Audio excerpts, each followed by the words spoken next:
Hello and welcome to Ask an Author with Julia Kelly. I am really excited to be welcoming a new guest who we haven't spoken to yet to the book club to talk about this fantastic book, Mother, Daughter, Traitor, Spy. Susan Elia MacNeal, excuse me, I almost said McLean. I've been thinking about Sarah McLean recently. But Susan, it's very, very nice to meet you. And congratulations on just a fantastic book that I know a lot of people are really excited to talk about. Oh, thank you so much, Julia. And thank you very much for having me.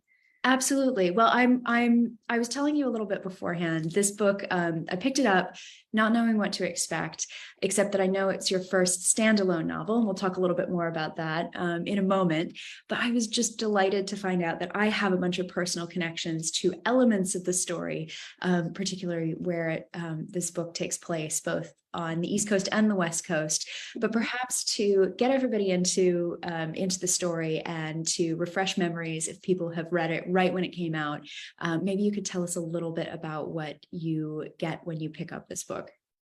So this book is about a mother and a daughter, and it's based on a real life mother and daughter team who went to LA and became embroiled in a Nazi spy ring of all crazy, crazy things. And they were the only women to do so. And they basically infiltrated all of these what were called nationalist groups, the Silver Shirts, the KKK, all sorts of, the German American Bund, all of these groups, and they infiltrated them and brought back really pertinent information for the men that they were working for about power plants being destroyed, about airplane plants being sabotaged, about people being assassinated. And these are all true situations.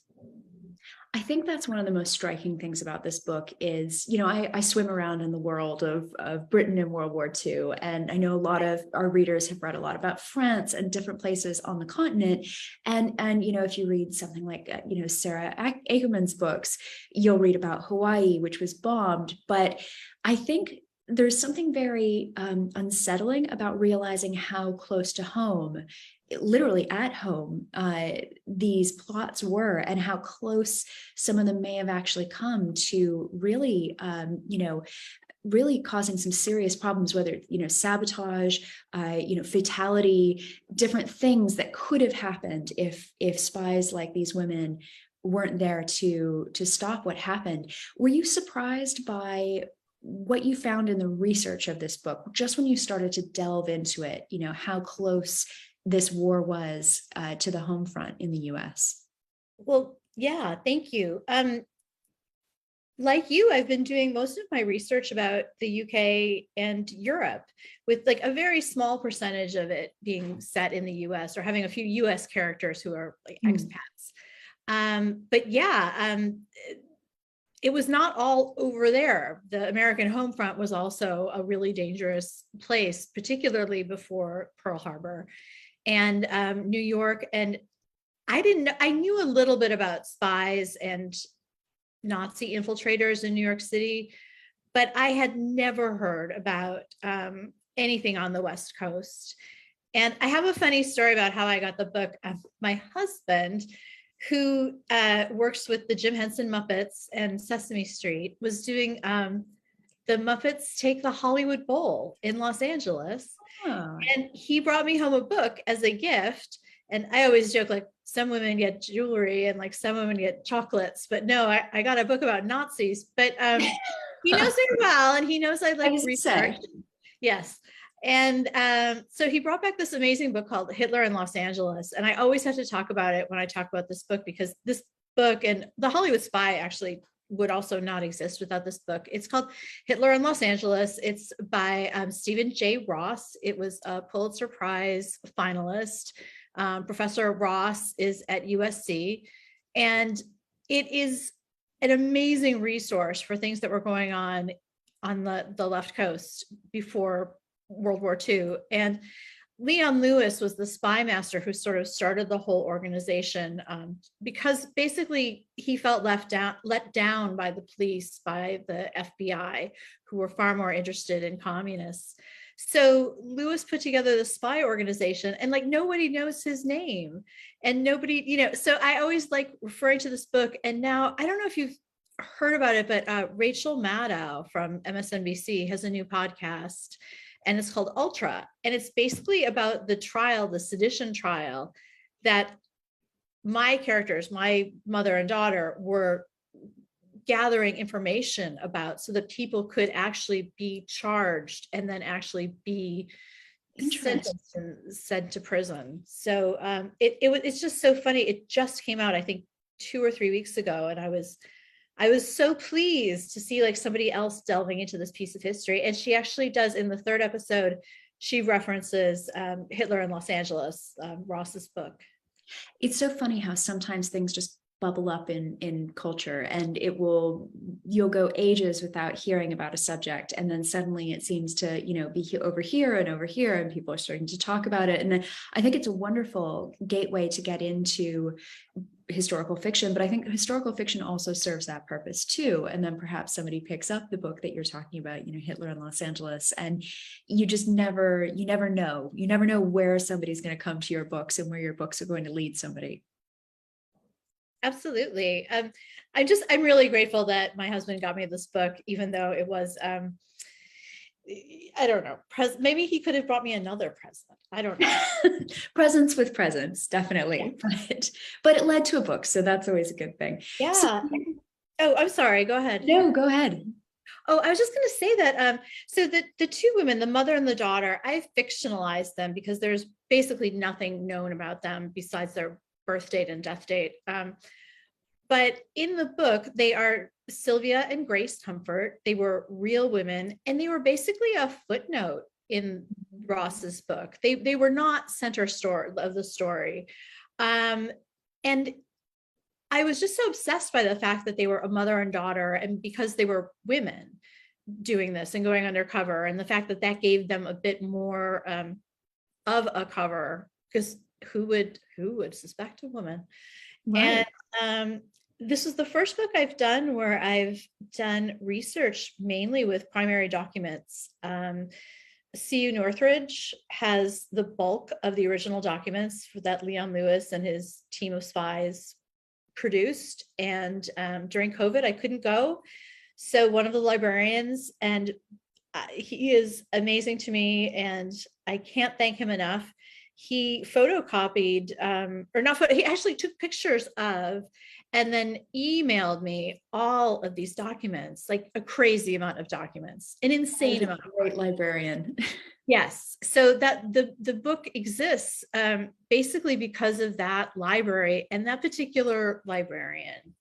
Oh, wonderful. Well, I always love hearing about librarians who are enthusiastic about authors getting in and using archives, because the chance to do something with primary documents is just wonderful. And I know it will not be a surprise to people who are familiar with your career that this is not your first book by any means. And, you will have done research in so many other areas, but getting the chance to actually, maybe not pick up the documents because a lot of it was digital photographs, but getting a chance to see things that haven't been filtered through a historian's eyes, it's really a unique thing. And I imagine there are little details that might have stood out to you that wouldn't necessarily have been attracting the attention of somebody writing a, straight history book about these women or about this ring.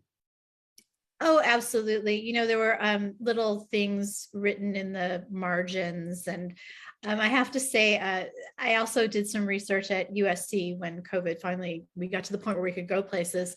And I really fell in love with this guy named Joseph Roos. He was another of the spy masters with Leon Lewis. And USC has his later papers, not his wartime papers. And his correspondence was so funny. And I started to just adore him. And I got a little tiny crush on him because he was just so witty. He was so witty. He was so smart. He'd done such amazing things. And just the way he talked to people in memos, and then especially his little penciled in jokes and details and like corrections of himself. It was great. I sat in that library and just like chuckled to myself. They probably thought I was nuts, but it was great.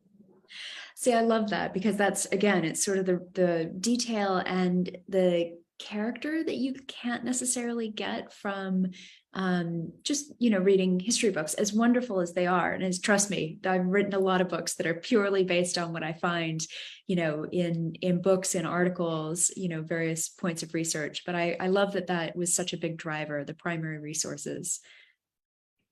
And I would like to think a little of his character ended up in Jonah. So Jonah Ross is the fictionalized version of Joseph Roos. Mhm. And I hope to have put some of that sort of sardonic humor into him. So Yeah, and a bit dreamy too, which, yeah. is always Well, a I good. think he was when he was younger. Yeah. Yes, definitely. Well, I want to make sure that I remind people that you are very welcome to ask questions. In fact, we would love that. We are going to have a chance to talk a little bit more about, character and plot and some of the things that happen in the book. We are doing this with spoilers because the book's been out for long enough that people have had a chance to read it, hopefully. So this is your warning. If you are concerned about spoilers, you haven't finished the book yet, you might want to bookmark this and come back. But if you haven't, please ask away.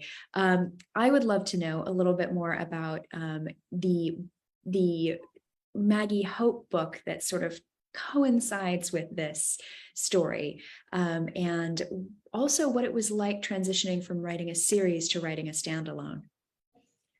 Well, it was interesting. The Hollywood Spy, which is the 10th Maggie Hope book, does take place in the same geographic area, Los Angeles, and actually has a few crossovers with some of the characters from Mother, Daughter, Traitor, Spy.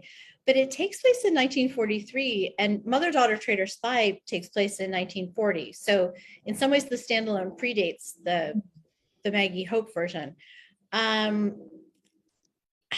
It was interesting. I really wanted to do a standalone because I was so inspired by the mother and the daughter after reading about them. And I pitched it. I talked to my agent, I talked to my editor, and like everybody seemed gung ho. And then when I finally sat down to do it, I realized I was terrified, just terrified. I missed Maggie. I missed my friends. I missed, London. I missed all the things I knew so well in my mind after researching them for 10 books. And I was terrified. And at one point, I just had to have this like big talk with my agent because, I was like, I can't do it. Maybe I should write the next Maggie Hope book and then put this one off. And she was just like, no, you can't do that. You committed to this. Like, you really need to do this. I was like, okay. But it was scary. What do you think it was about stepping out and doing something different that was kind of frightening as an author? And how did you overcome it as well? I guess, with Maggie, I see her, I know her so well. I see her so clearly. I know her friends and her family so well. I even know her house in London so well, to just sort of start from scratch, like with nothing.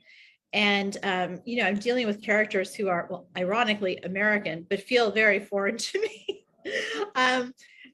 And just like America during World War II in 1940 is so different from writing about, of course, Europe and Britain in 1940.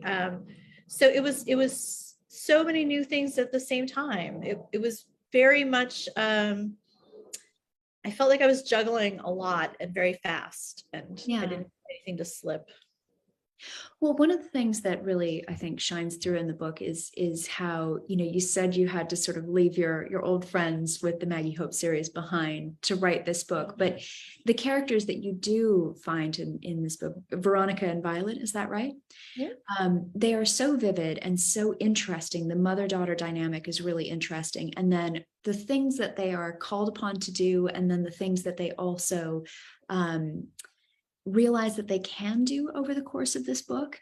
It's such an interesting look at sort of two women's journeys to a very different place than when they started. So what was the seed of who you wanted to write about, what you wanted these characters to be at the start of the book, and how you wanted them to grow? Well, again, I knew nothing about these two women despite just the memos that they typed and their birth dates and their death dates. It's really all we know.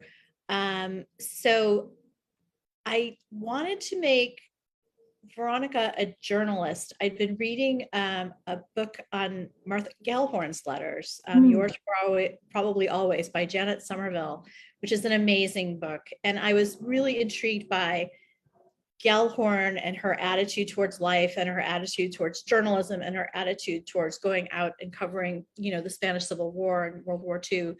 And I wanted Veronica to have some of that spunk and some of that motivation. So Gellhorn is definitely an idol for her as a young journalist, because that's what she is, a young journalist. And I specifically put her at Hunter College in New York City. Hunter was one of the first integrated colleges. It was integrated in 1873, I believe, and it also had a lot of Jewish and Christian students. So I wanted her to come from that kind of a background. And then for Violet, her mother, we start with Veronica's graduation, and that's a really poignant time in a parent's life. Graduation, it's so wonderful and you're so proud, but you also realize you're going to be an empty nester. And Violet, who's also a widow and who doesn't work outside the home, is really at a crossroads in her life. Like, what is she going to do? Because she's not that, she's only like 50, in her early 50s. Mm-hmm. So she's not that old. She still has a lot of time. And she's really at a crossroads. So when they move to Los Angeles, they both have this sort of opportunity to start over in a very new way.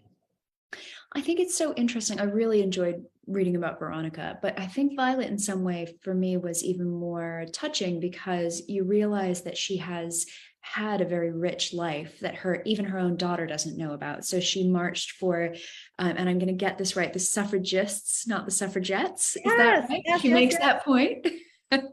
And she obviously has had principles that she stood up for in the past, and things that she really cared about, and she was bold and sort of adventurous in her own way, but maybe she's put a little bit of that aside or put it on the back burner for a time, and now she has an opportunity to go and to be that woman again, or to sort of revive that side of her, which I think is such an interesting theme to play with. I just think, it's something I'm grappling with myself, in that I have a high school senior at home right now. So, I'm looking towards the next sort of chapter. And granted, I have a career that Violet didn't, because she was a homemaker. But, oh, you okay? I'm okay. Okay. Perils of drinking water. But, there's a lot of changes, and you sort of, some of them are sad and some of them are bittersweet and some of them are joyous. And it's also just this like amount of time opening up before you that you didn't have before. So I definitely felt Violet's stresses and challenges. Well, I love her story and her sort of way of discovering that she has a valuable skill set that they can also offer her access. And I think the question of access with these two women is so interesting, kind of how they come into this world and they begin to do their spying in these sort of very traditional roles for women. In Veronica's case, she was, a working girl, and that would have been an absolutely acceptable thing for her to do at the time, to become a secretary and be doing typing. And for Violet, having her job as a seamstress and doing her embroidery and these sort of very traditional things, but they're entering into this spying world where, it's more male dominated. And it was such a lovely way to contrast those two things and really show that their femininity was actually an asset, not a detriment to them as they break into this world. Absolutely. I think that, it helped disguise them. It helped work to protect them, their femininity. And, Veronica, who really did not want to be a secretary, but wanted to be a journalist. Well, shades of Maggie Hope there. But, she really, she realized that this was her way in. This was her way to be undercover. And I just want to stress that the people who did go undercover, some of them really were killed in very mysterious circumstances. And this was not safe in the least. So these women, all of them, really did literally put their lives on the line. And in fact, the book opens with the murder. That's not a spoiler, but I decided to start with that character's death because one of the papers included was the coroner's report of that man's death, which was inconclusive. And basically everyone in the spy organization thought he'd been made and thought that the Nazis were onto him, and they killed him. And so this is like really dubious sort of coroner's report about whether he fell and hit his head or what actually happened. And that's what they would do. They would just sort of make it look like an accident. And a lot of these people, it was never proved that it was murder, but I think it's highly improbable that they all died of these natural causes. So they risked a lot, even though they were doing embroidery and just typing, and they risked a lot. Well, I think it gives a real sense of the stakes in the book to start with this murder, to start with this really, really very cold, very calculated, and brutal thing that, the men who set him up sort of are almost laughing about how they're going to catch him, laughing about how they're going to do this. It makes it even more, I think as the reader, it makes you even more aware that, you may think that she's just going and typing and looking at some names and reporting those back. But if she was caught, there is very, very real danger there. And, there is real risk. And she's not just putting herself at risk, Veronica, she's also putting her mother at risk. And her mother likewise is putting her daughter at risk. So it makes those stakes even higher. Absolutely. Oh, that is my cat. Elia. She does not like her food right now, but she needs to eat it because it has her medicine in it. So oh, well, I apologize. Usually my husband would take her into another room, but I should have done that before this started. Yeah. We are very pro cat on this. Lola was a big part of this book. So, I have to give her props. Is Lola the cat that ends up in the wardrobe and having kittens? No, Lola was we adopted her from a shelter when she was a kitten, but I wanted to show again, like, I don't know, I think that kind of a situation gives you a great opportunity to show people's characters and how they react to like a cat showing up and giving birth to kittens in a spare bedroom, like tells us a lot about who they are, and and then how they deal with that over the course of time, as we see with Violet, tells us a lot about who they are. Bit of a change of heart. Yes. Well, I wanted to talk a little bit about, again, going back to the danger and the stakes here and the spying that these women are doing. It requires them really acting in a way that feels very contrary to who they are, obviously. But what was really interesting for me reading it was the moments where they could almost see how somebody could slip into sympathy with some of these people. And in some cases, they even liked them, in a casual, just, getting to know you sort of way, until they started to understand their politics and what these people believed. Was it difficult treading that line between, understanding and sympathy for these people who these women were spying on? I've done a lot of research on people who've gone undercover for long periods of time, and it becomes so real to like the character who is undercover. And I wanted to show that, and I wanted to show the sort of dangers of that. I wanted to show it could happen to anyone, even like people, we know like Violet and Veronica, who are so obviously against anti-Semitism and against nationalism and fascism. And just by being in that sort of toxic environment, they could just have a little problem with reality. And what I tried to do then was just make them have that issue, but then have it be normalized by the people they're working with, just that it's not you. This is something that happens to people who do go undercover, and, just I don't want to say don't worry about it, but just be aware that it's not you, it's the situation that you're handling. So it's almost like needing to give them an outside voice to help them understand what it is that they're going through. So as a reader, you can understand why this is happening and why, spending this much time with somebody who has these sympathies might throw you into a moment of, confusion, because you are your job is to get close to these people and spend time with them and then get information from them in return. Absolutely. And the thing is, they wouldn't have a social club, like the Bund wouldn't have had their social club with their bars and their restaurants and their bookstores if it wasn't a fun place to go. If you were Aryan and Christian, it was a great place to be. You were special. You were one of the superior people of the world, and all was right with that. And, you were just following along politics in Germany. So like, if you're in that circle, it's really kind of great for you, I guess. In a way, it's a very pleasant place to be, even though it depends on putting others down. So I would love to talk a little bit more about the Bund and the social side of this and the physical space also, because I know as you and I chatted about, I'm from Los Angeles. A lot of these places that you've talked about are very familiar, but that was something I knew nothing about. So I don't know, how much familiarity do you have with the city? And as you were researching, did that either familiarity or lack of familiarity sort of influence the places you chose to set this book?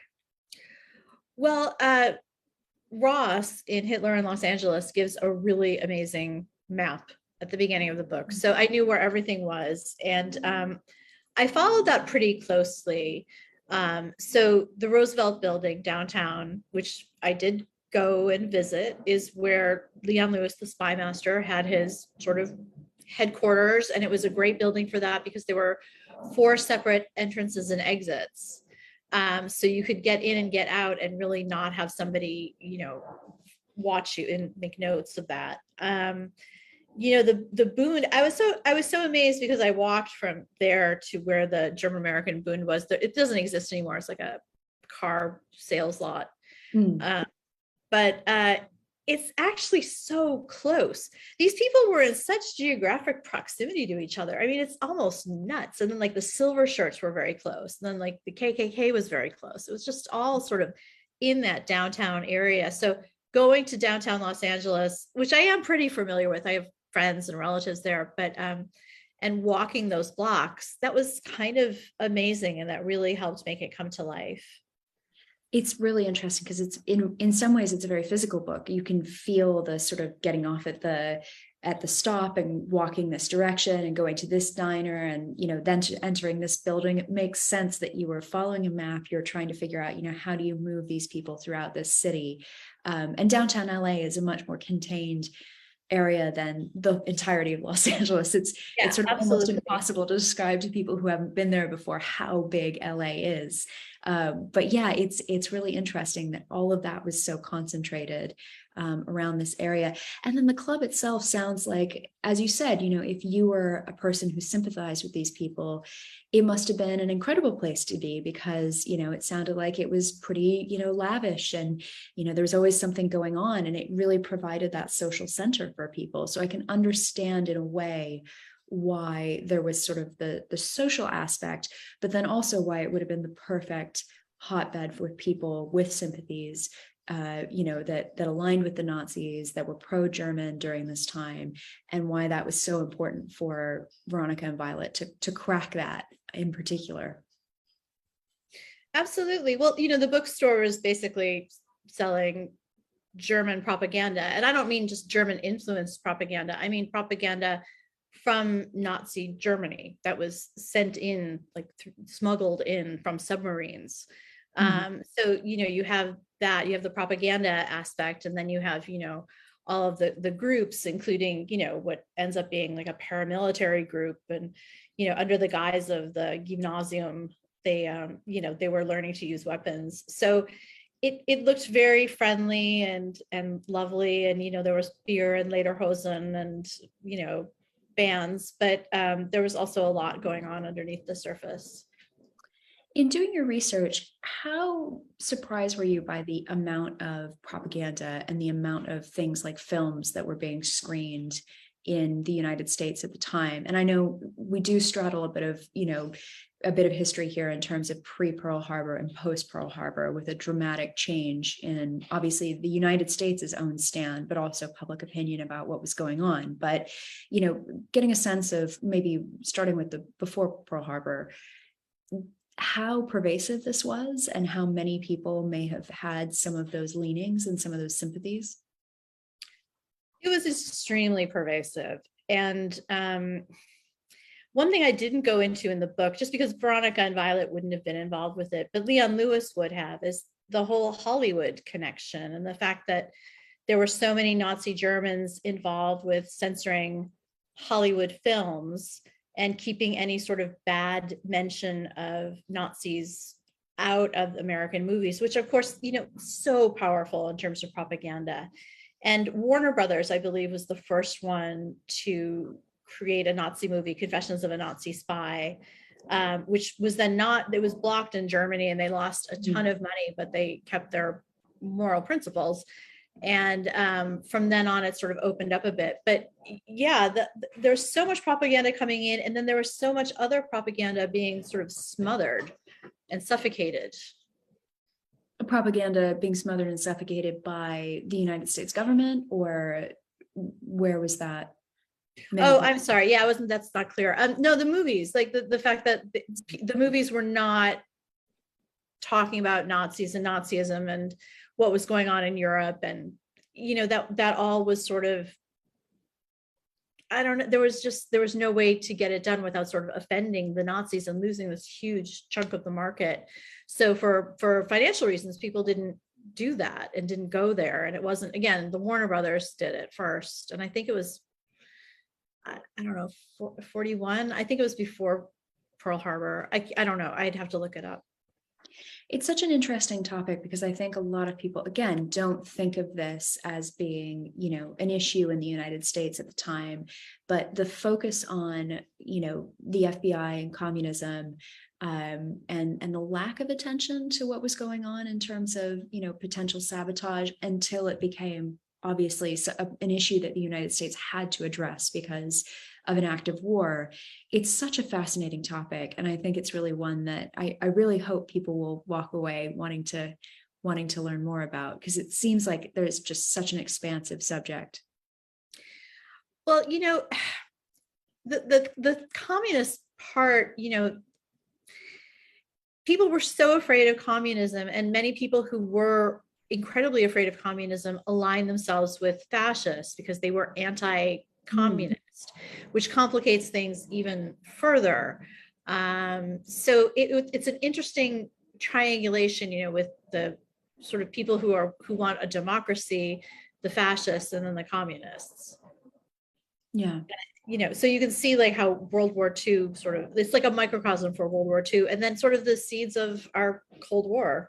Yeah, absolutely. Yeah, you do get a real sense that, this is where the country is going to go in terms of, everything that happens with the Red Scare in the 1940s, 1950s.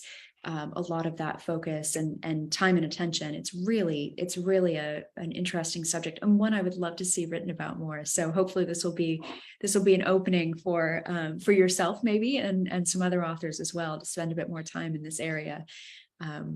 I would love a chance to also switch gears a little bit and talk to you about your writing process, because I'm very nosy and just like asking a bunch of questions to other authors. But what is your sort of approach to writing a book? Are you a plotter? Are you a pantser? How do you jump in? I have a joke going with an author friend, Mariah Fredericks. We call ourselves plotzers, I think is what we came up with, because I basically write a pretty detailed outline and then just I don't follow it. Ignore it. It makes me feel secure that yes, there is an outline that exists. So I have something written down that I can refer to. I don't know, that gives me a sense of safety. But I don't always follow it. And, you're always finding out new things and new research and complications, and, characters don't necessarily behave the way you thought they would. So you sort of end up in this other space, and that's okay. It's usually a good thing. I think there's something about the outline that maybe lets you think through the whole book and then maybe get the initial ideas out that aren't quite working. And then Yeah, you can ignore it, you can look at it, you can do whatever it is that you want with it. But it, as you said, it's there. It gives you a sense of, okay, there's something I can go back to if I need to. absolutely. How do you work? I'm I am similar to that. I tend to work off of synopsis, but then really I tend to break down scenes all into scenes as well. So I'll kind of start writing off of a synopsis. I'll try to figure out what it is that I need. And some books have been a bit more meticulously laid out in the synopsis than others, because if it's multiple points of view and I need to sort of weave timelines, I can't do it any other way than to lay it out and just figure out where everybody needs to be at any given time. So that's actually really helpful, because it's a lot of work up front, but it's not as much sort of work on the fly. And then whether I pay attention to it or not, or change everything midway through, is a totally different story. But I do find that if I don't give myself a path, I tend to wander. So I'll write for about 40,000 words, and then figure out what the book is about. So I've learned over the years that I have to do that. Otherwise I get myself in trouble. Absolutely. So yeah, it's a bit of a tricky one. But are you a person who writes every day, or are you sort of, when you're feeling like you can sit down and get a good long burst of writing in? I definitely write 5 days a week, sometimes 7 days a week, but I've actually had to become, after a really bad burnout with writing, I had to become more careful about just letting myself have breaks, letting myself have weekends. And it allows me to be more productive overall than when I was working 7 days a week. Do you mind if I ask a little bit about the burnout? Because I've actually Of gone through course. that as well, Mhm. and had it really, really badly after handing in The Last Dance of the Debutante. I actually remember sitting there, writing the author's note, sending it, and then just sort of collapsing for about a week. And I could do basic functions when I had my day job. I could show up to the day job virtually because it was work from home. I could feed myself and I could sleep. And that was about the extent. I couldn't watch TV. I couldn't read books. I don't know how to say it other than it was almost like there was a bit of a reset happening in the back of my brain. I'd done too much, I think. Yeah.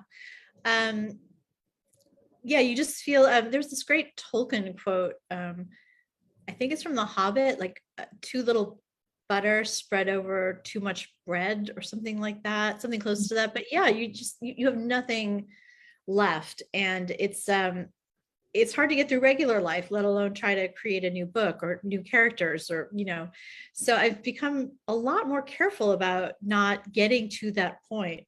And so sort of heading that off at the pass. I know you It's easy though.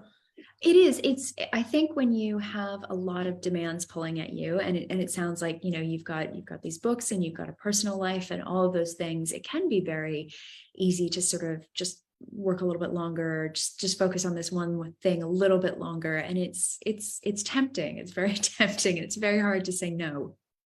And when you work for yourself, when you work from home, I mean, there's no boundary. I have no boundary. I've had to put in like very strong boundaries. How did you deal with it? How did you come back from that? Well, I think mostly I let myself just shut down for a little while. And fortunately, it was at the end of developmental edit. So if people watching are readers rather than authors, you go through this process of drafting, and then you get notes back from an editor, and then you go into what's called a developmental edit.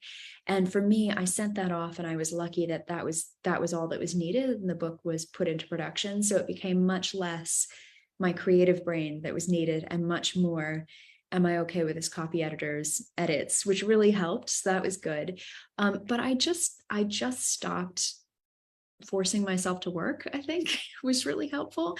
And this is a bit more story than I thought I was going to share, but I almost didn't meet my fiance because of that period of burnout. We had matched on a dating app, and then I had just gone into shutdown mode and realized very abruptly one day that I hadn't messaged this guy back who seemed really nice. And so I apologized profusely, and I said, I'm so sorry, and we started messaging, and we're now engaged to be married. And so it's one of those things where I remind myself of that when I'm starting to feel like maybe it's okay to shift the boundaries a little bit, and it's okay to work a little bit longer or a little bit later. That I almost couldn't have met my partner. So that would be a really horrible thing. So we're not going to have that happen again. So I think the big things for me are setting working hours. And sometimes if it's been a really busy period of time, letting myself have a couple of days off to just read or just do something different. Because when you do work for yourself, nobody is sitting there following you around being like, you haven't taken your vacation allowance for the month. You haven't taken your sick time. You haven't done all these things that are meant to be there to help you get through your regular working time. So that's what I've done. I don't know if you have a similar experience with sort of working hours, working days. I definitely, because I have a kid in school, I definitely try to do the Monday through Friday and then like be off on the weekend and be off in the evenings. So that's definitely helped. Although, it's just so easy to open up the laptop, it's just like, oh, I could do just one email, but it's not good ultimately. And ultimately you get more done with less time when you're taking care of yourself. Yes. I have learned the hard way. Yes, yes. And I think for authors, it's important to have time to read and time to explore and sort of just watch stuff that seemingly has nothing to do with, what you're writing about. But who knows, it refills the well, as some people say, and gives you some things coming in. So who knows what your brain is going to eventually turn around and be like, oh, you remember that thing you watched or you read or you listened to about 4 years ago? That's actually exactly what you need in order to fill that plot hole in the book that you're currently working on. So I find that really helpful. Absolutely. Going back to your question about the Germans in the Bundhaus, I was also watching this documentary on the Nexium cult. Fascinating. And yeah, and it was so interesting. The people in the cult, they were having such a great time. They really loved each other.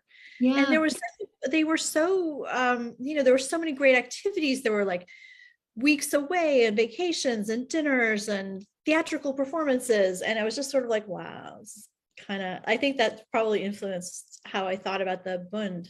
That is really interesting. The idea that sort of this is not an isolated in time phenomenon, right? You can see elements of this come up in something. I don't know if it was The Vow or one of the other it was The Vow documentaries, but yeah, that was a weird family lockdown watch for my family for a while there. So we got very into The Vow. So I got really into like cults and true crime. I don't even know where my head was. I guess it would just sort of helped, but I don't know why.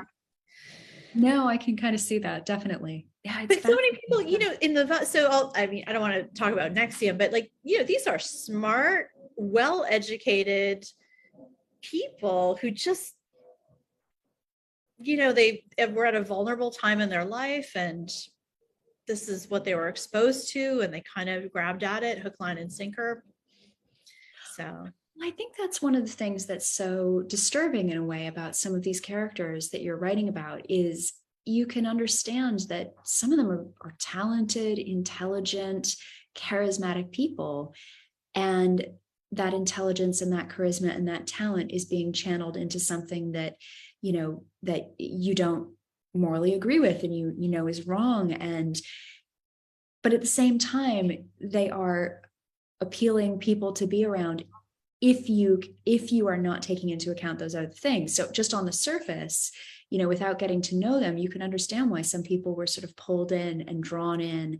And then it was almost like the relationships were too tight and too close, and their social network was too close when they realized what was actually going on. It's really frightening and it's really disturbing. And I hope it makes people think about, obviously, one of the things I love about historical fiction is it's about the past, but it's also about the present. And it's about, as a reader, looking at the world around you right now and drawing parallels with the past. And I think that is a really important thing to look at as a reader and sort of understand that these are not unintelligent people living in the past. This absolutely is something that could happen today. And that's disturbing, but I think important to acknowledge as well. Very important. So so that whole Nexium, The Vow, pandemic, binge watch kind of ended up in Mother, Daughter, Traitor, Spy.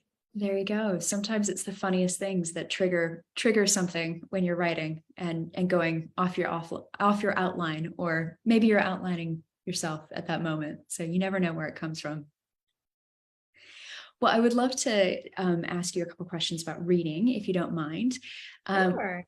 We always get questions about sort of books that influence people to become writers or influence them as younger readers. Do you have some books that you're particularly fond of that you think kind of helped shape who you are as an author?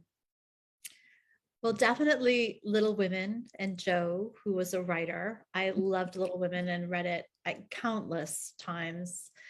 I do remember being at the library and a librarian saying, like, you're a little bit advanced as a reader for the kids section. Let's try you out in the adult section. She gave me this book called Mrs. Miniver. And it was about the home front there was a film The too. film, that's why Yeah. it sounds so familiar. I'm sitting there going, I know So this.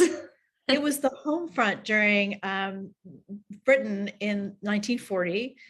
And I do remember very clearly reading that. And I always wonder, going back to that, if the reason I write about the things I do is because that librarian handed me that specific book. That is so So, interesting to think about, whether this one little thing could have triggered this entire career, later in your life. That's so interesting. I don't know. Trying to think of modern authors. I mean, Margaret Atwood is incredible. And I think, I've just, I admire so much of her feminism, but also her artistry. She's pretty incredible. So, Oh, wonderful. And what about things that you've been reading recently? Is there anything that you're recommending, or you've had maybe an advanced read of before it comes out? I read an amazing book called The Lindbergh Nanny, Mhm. and it's by Mariah Fredericks, and it is about Charles Lindbergh and Anne Morrow Lindbergh's nanny to their son, who was, of course, murdered. And it's a wild and fascinating look sort of backstage at the whole Lindbergh dynamic, because, of course, he was a fascist. He was one of the leaders of America First. Mariah and I are friends. She lives in Queens. I live in Brooklyn, but we Oh, tend to get nice. together. We like email a lot. And we talked a lot because Charles Lindbergh features a little bit in my book, but much later on. And like she was, working with him in the 20s and 30s. And yeah, it was just so interesting because I was really all about that. Like, he was a fascist. You have to show that he was a fascist. So anyway, she wrote a brilliant book, and I would absolutely recommend that. It's coming out, I think, November 20th. Oh, Anyway, it's fantastic. coming out in Well, November. that is a And great recommendation for people who are looking I for maybe some books to read around the holidays. I just picked this up, The Verifiers, Jane Peck, and I did a reading with her recently at a library, and I heard her describe it. And then when it was time to buy books, I was like the first in line for Jane's book because I just thought it sounded fascinating. So this is what I'm going to be diving into this weekend. That is the author's privilege, I think, that you get to jump up to the front of the queue so that you can then go and do your own book thing. So, oh, wonderful. Well, we'll have to keep an eye out for that. We do have somebody who said they've just finished the Lindbergh Nanny, and it was really good. So Oh, yay! a vote for Yay! that from the audience. So this is always a good opportunity to add plenty of books to your to be read list. And if your to be read list is anything like mine, it's just ongoing. It never has a bottom. So wonderful. Well, I'd love to make sure that people know where they can find you online and they can keep in touch either on standalone novels or the Maggie Hope series, either starting that new or following along with all the mysteries. So where should people look for you? Well, I do have a website. It's my whole name, SusanEliaMacNeal.com. And I'm on Facebook, I'm on Twitter, I'm on Instagram. I'm probably on Twitter the most, Mhm. maybe. Um, and yeah, I love to hear from people. I love to hear people's reactions to things. I love to know what people are reading always. I love doing that hashtag Friday reads because I'm always like so curious about what other people are reading. So yeah, please find me and let's talk about books. Wonderful. Well, thank you so much for coming Oh, and thank talking about this book. you. It's just fascinating, but also such a great read. It's really a lot of fun, and it rips right through the story. So it was such a joy to get my hands on a really good, really juicy book. So thank you for joining us. Thank you for spending the time talking to us. Thank you.